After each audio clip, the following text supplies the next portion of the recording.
তোমরা কেমন আছো বন্ধু? নিশ্চয়ই ভালো আছো। আমি কিন্তু খুব একটা ভালো নেই, মানে গতকাল থেকে এই পেটটা এখনো কিন্তু হালকা হয়নি। সকালে আজকেও একটা গ্যাসের ট্যাবলেট খেলাম, তো দেখা যাক কি হয়। তো আজকে একটু বেরোনো আছে, মাকে নিয়ে বাইরে যাব। তো এই যে বিছানা দেখো, তোমার দেখাচ্ছি, সব পড়ে আছে। এগুলো এখন একটু গোছগাছ করব। এই যে বাবান পড়তে বসেছে। তো ঘড়িতে এখন অনেকটাই বেলা হয়ে গেল। কাজগুলো চট জলদি একটু করে নেই, রান্নাটাও করতে হবে। রান্না খুব বেশি করব না আজকে, অল্প একটু রান্না করব। তো কাজগুলো করে নিয়ে আবার মাকে নিয়ে স্নান টান করে খেয়ে দিয়ে বেরোতে হবে।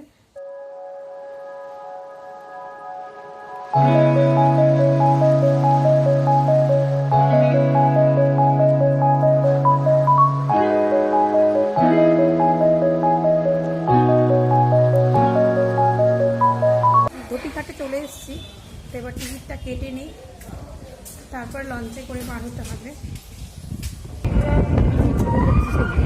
তো লঞ্চ ঘাটে এসে আমরা লঞ্চে উঠে গেছি। তো লঞ্চটা এই মাত্র জাস্ট ছেড়েও দিল। কি সুন্দর লাগছে গঙ্গাটা, তোমাদেরকে একবার দেখাচ্ছে।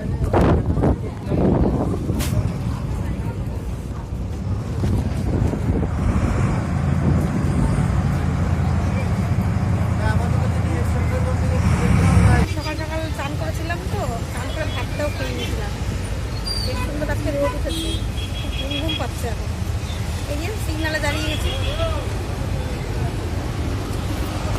ভাত খাওয়ার পরে যখন জলটা খেলাম না, পেটটার ভিতরে কলকল করে উঠলো। পেট বলছে এত তাড়াতাড়ি ভাত খেলি কেন রে ভাই তুই? হ্যাঁ, তো কি করবো, ভাতটা খেয়ে দিয়েই একবারে বেরিয়েছি, জানি না কখন বাড়ি ফিরবো।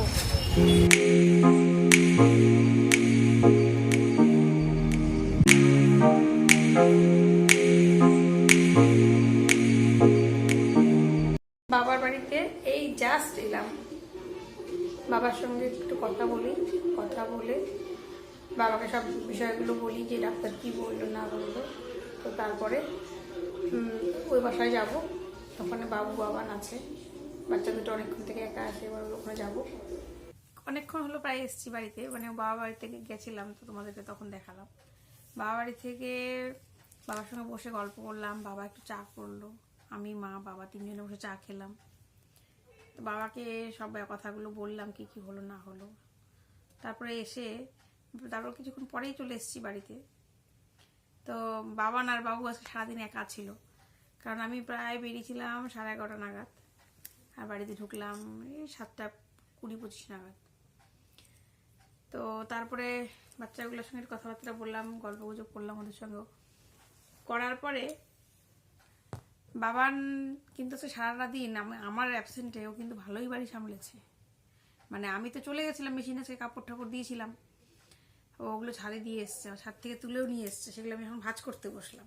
মানে এসে আমি আগে ফ্রেশ হলাম, একটু খেলাম, বাবানকে খেতে দিলাম। বাবান কিন্তু সে চিকেন স্যুপ রান্না করেছে, ওর বাবা চিকেন এনে রেখে গেছিলো, তো চিকেন স্যুপ করেছে। ও আবার ভাইকে সন্ধ্যাবেলা তুলে ভাইকে খাইয়েছে, তারপরে সন্ধে দিয়েছে, আমার মানে গোপালকে ঘুম পাড়িয়েছে। মানে সবটা, মানে আমার অ্যাবসেন্টে যেগুলো যেগুলো মানে আমি করি, সেই কাজগুলো কিন্তু বাবান আজকে কমপ্লিট সার্ভিস দিয়েছে। তো এখন ভাবলাম যে কাপড়গুলো ভাঁজ করে নিলে কালকে সকালের জন্য রাখলে আবার মুশকিল হয়ে যাবে, তখন কোনটা ছেড়ে আবার কোনটা করবো। তো ভাবলাম যে তোমাদেরকে আমি বলি, আজকে মাকে তো নিয়ে গেছিলাম দিশাতে, তো মাকে কি বললো ডাক্তার, সেই ব্যাপারগুলো আমি তোমাদের সঙ্গেও আলোচনা করব, না তোমাদেরকেও জানাবো। তো দিশাতে গেলাম, তো ডাক্তারের সঙ্গে আগেই আমি অ্যাপয়েন্টমেন্ট করে গেছিলাম। তো যে ডাক্তারকে আমি দেখালাম, তো উনি বললো যে মার চোখে ছানি পড়েছে, মানে ছানিটা অপারেশন করতে হবে। তো প্রথমেই তো সুগার আছে, যেহেতু মা ইনসুলিন নেয়, তো কতদিনের সুগার, কত বছর ধরে সুগার, সব কিছু শুনলো, কি ওষুধ খায়। তো এগুলো সমস্ত আলোচনা করার পরে ডাক্তার বললো যে না, যেহেতু ছানিটা পড়ে গেছে আর ছানির অপারেশন করার মতন পজিশনেও আছে, তো আপনি এক কাজ করুন, অপারেশনটা করেই ফেলুন। তারপরে ওখান থেকে আবার বাবাকে ফোন করে জানালাম কি বলছে না বললো ডাক্তার, সেগুলো সবটাই। এই যে বাবার কাপড় তোলে কিন্তু, এই যে কাপড়ের সঙ্গে কিন্তু ক্লিপ, এটা বাবানের বিশেষত্ব। মানে কাপড় তুলে নেবে দড়িতে, ক্লিপ কিন্তু এরকম সব কটা। এটা না, এটা নেই।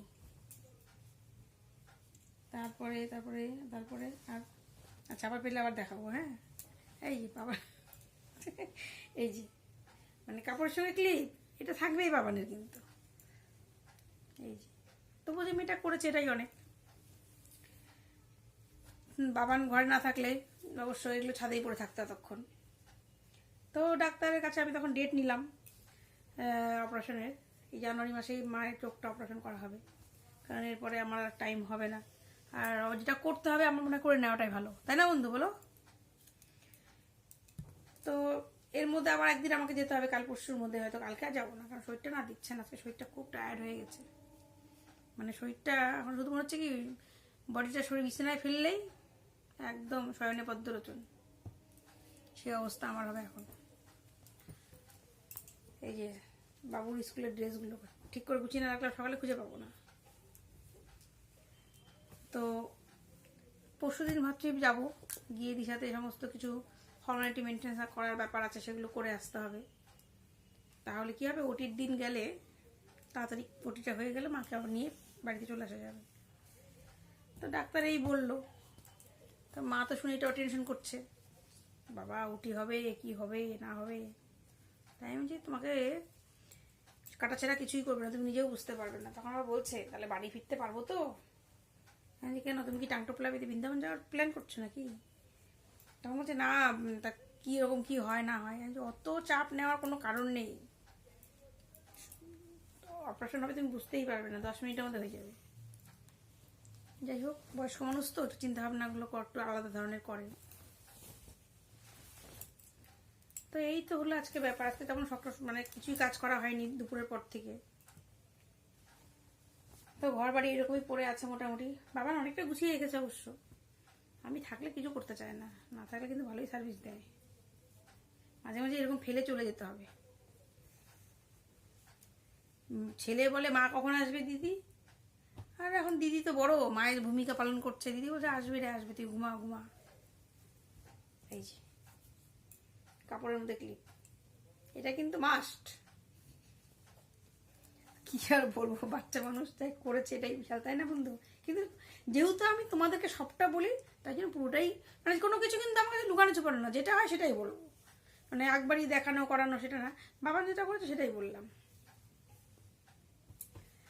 তো কাপড় চোপড় ভাঁজ করে ভাত বসিয়ে দিলাম, ভাতটা প্রায় হয়ে এসছে। এখন শুধু মনে হচ্ছে কখন আমি আজকে ভাতই খাবো, আজকে আর কোনো কিছু অন্য কোনো খাবার বানাবোও না, কিচ্ছু না, সির্ফ মাছের ঝোল আর ভাত।